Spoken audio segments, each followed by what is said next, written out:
So moral realists are people who believe that there are objective values or something like that. There are objective evaluative truths. And what does that mean, objective? It means that their truth is not dependent on the attitudes of observers towards the things being evaluated. So there are things that are right or wrong, regardless of how we feel about them. They would be wrong even if we somehow thought that they were right, or even if we wanted to do them or whatever. Ethical intuitionism is a form of moral realism.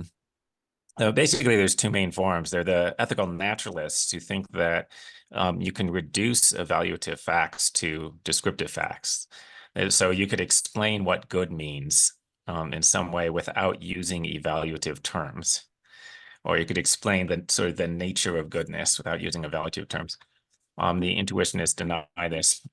So the intuitionists think, no, like value is irreducible. There's evaluative things and descriptive things, and you can't explain value using descriptive language.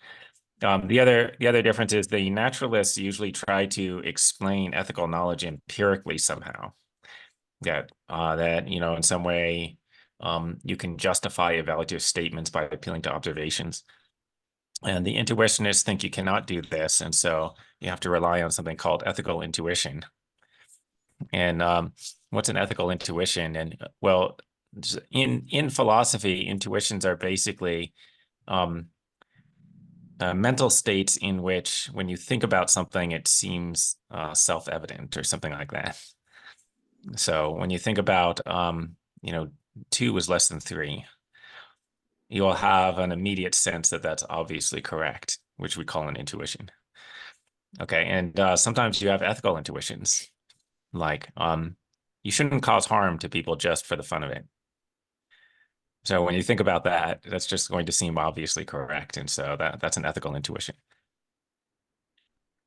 Great. What are all the objective moral properties you believe exist? For instance, is wrongness a property or just a privation of rightness? Yeah, is that a real difference? Um, yeah, usually I say there's a property of rightness and a property of wrongness. It might be the other way. It might be that rightness is the absence of wrongness, right? So Right. there's being permissible and there's being impermissible, but like an action is permissible by default if there's no reason why it shouldn't be, right? So it might be that permissibility is actually the absence of wrongness. I think that sounds more plausible. Yeah, Um, because we are talking about G. Moore. He used yeah. to focus on goodness, right, and rightness, and I'm not completely sure, but uh, some people say these are the only two that exist. So you don't get to identify which are the properties that are real Oh, and intuitive. yeah. So I think Judy Moore was mistaken in thinking that you only need good and bad, and that I think you need right and wrong as distinct properties. This comes out in W.D. Ross, the slightly later intuitionist. Um, now, so and why?